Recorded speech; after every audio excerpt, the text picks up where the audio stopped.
نہیں بڑھتا، کہیں جانا پڑتا ہے، اور بہت سی ضرورتیں ہیں، ان کو ایسے پروپیگیٹ کیا جاتا ہے کہ ہم ماں کے دودھ کے متعلق مناسب بات لوگوں تک پہنچا ہی نہیں پاتے۔ Human brain, just for information, پہلے سال میں اپنے سائز میں ڈبل ہو جاتا ہے۔ زندگی میں دوبارہ کبھی یہ موقع نہیں آتا۔ انسانی بچہ 2.5 کلو کا پیدا ہو کے 1 سال میں 10 کلو کا ہو جاتا ہے، یعنی 4 گنا۔ زندگی میں دوبارہ کبھی یہ موقع نہیں آتا۔ 50 سینٹی میٹر کا پیدا ہو کے 75 سینٹی میٹر کا 1.5 گنا دوبارہ زندگی میں کبھی یہ موقع نہیں آتا۔ برین ڈیولپمنٹ، ہم جب پیدا ہوتے ہیں تو ہم تمام نیورونز لے کے پیدا ہوتے ہیں، جڑے نہیں ہوتے۔ پھر جیسے جیسے یو کین سی، 1 مہینے پہ برین کے کنیکشنز دیکھیے، 9 مہینے پہ برین کے کنیکشنز دیکھیے۔ You know, a 2-year-old child has got double the connections of an adult brain. کہ اس کا دماغ اتنا ویل کنیکٹڈ ہوتا ہے کہ وہ پروان چڑھا ہوتا ہے، اس نے سیکھنے کی بہت ساری منازل طے کرنی ہوتی ہے 2 سال کی عمر پہ، اور سیکھنے کا ایک آغاز کرنا ہوتا ہے، تو قدرت نے اس کو انسانی اڈلٹ برین سے دگنے کنیکشنز دیے۔ ایک اگلی سلائیڈ آپ اور چلا دیجیے، ایک اور، یا اس سے پیچھے چلے جائیے، سوری۔ اب ماں کا دودھ وہ تمام اجزاء رکھتا ہے اپنے اندر جو اس برین کو ریپڈ ڈیولپمنٹ کے لیے ریکوائرڈ ہے۔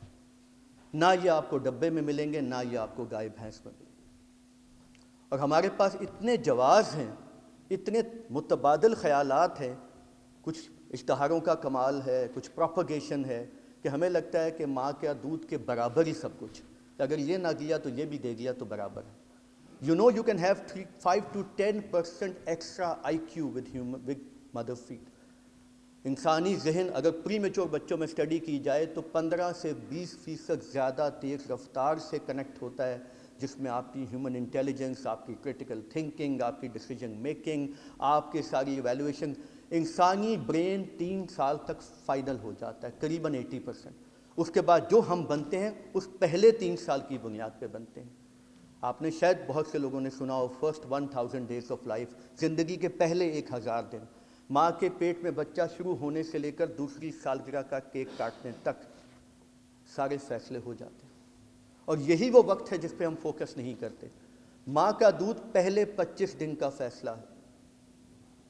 ہسپتالوں میں بدقسمتی سے دوسرا دودھ ساتھ لکھ دیا جاتا ہے، پیرلل پلانے کی کوشش کی جاتی ہے۔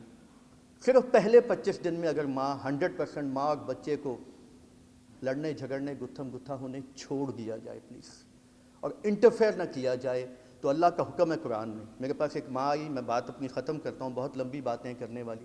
اس نے کہا ڈاکٹر صاحب میں جب ماں کا دودھ پلاتی ہوں تو میں یہ سوچ کے پلاتی ہوں کہ میں اللہ کا حکم پلا رہی ہوں، and I keep on thinking like this, and I keep on thinking like this, and I keep on thinking like this. اور مجھے یقین ہے کہ میرا بچہ، اس کے بچے کا نام عبداللہ تھا، تو اس نے کہا ڈاکٹر صاحب مجھے یقین ہے کہ میرا عبداللہ یہ نیک بھی ہوگا، ایماندار بھی ہوگا، اگر میں نے قرآن کا حکم پلا گیا، what next is required for my child training, اس کے علاوہ میں نے کیا کرنا ہے اس کے لیے۔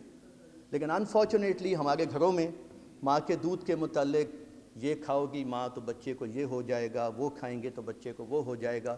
I don't differ with the cultural wisdom, but it's not proven۔ ہم صبح بھینس کا دودھ لیتے وقت دودھ والے سے یہ نہیں پوچھتے کہ رات کو بھینس نے کیا کھایا تھا۔ And we do not consider کہ اللہ پاک کا اتنا بڑا حکم قرآن میں آئے اور نظام اتنا نامکمل ہو کہ جو ماں کھائے گی اس کا نقصان ہو جائے گا، اور جو ماں کرے گی اس کا نقصان ہو جائے گا۔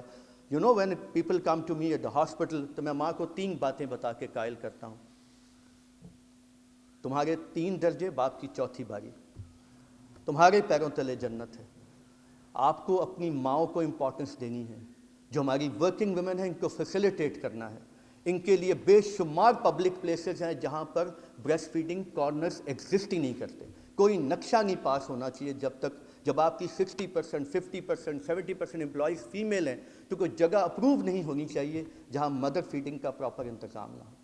تو جب تک ہم اپنی نسل کو لک آفٹر کرنا چاہتے ہیں، نسل کا فیصلہ گائے کے دودھ سے آئرن کی کمی، ہمارے پاس ہسپتالوں میں جو بچے داخل ہوتے ہیں، میرے پاس اگر ایک وارڈ میں 50 بیڈ پہ 150 بچہ ہے تو اس کا 85% گائے بھینس بکری ڈبہ، اور 10-15% ماں، اور سارے بچے آئرن کی کمی کا شکار، بیکاز گائے کے دودھ میں آئرن ہوتا بہت کم ہے، ہضم بھی نہیں ہوتا۔ اور آئرن آپ کی برین ڈیولپمنٹ، آپ کی گروتھ، آپ کی بہت ساری نیوٹریشن کے لیے امپورٹنٹ ہے. تو ہم اپنے بیسکس پہ جائیں، اور خوراک کھلانی ہے تو پلیز اس نسل کو 3 مسائل درپیش ہیں: polluted air, process food and screen time. چلیں ہوا ہمارے اختیار میں نہیں ہے، لیکن اسکرین ٹائم اور پروسیس فوڈ تو ہمارے اختیار میں ہے. ہم I am not talking of junk food, I am talking of process food. تو کوشش کیجئے کہ اپنے بچوں کو، اپنی فیمیلز کو سپورٹ کیجئے. میں جب کاؤنسلنگ کرتا ہوں میں ماں کو نہیں دیکھ رہا ہوتا، میں باپ کو دیکھتا ہوں. دس از یور ریسپانسبلٹی. اس کو فیسیلیٹیٹ کرنا، اس کو لک آفٹر کرنا، اس کا خیال رکھنا، تاکہ وہ ہماری نسل کو بہتر کر سکے. جزاک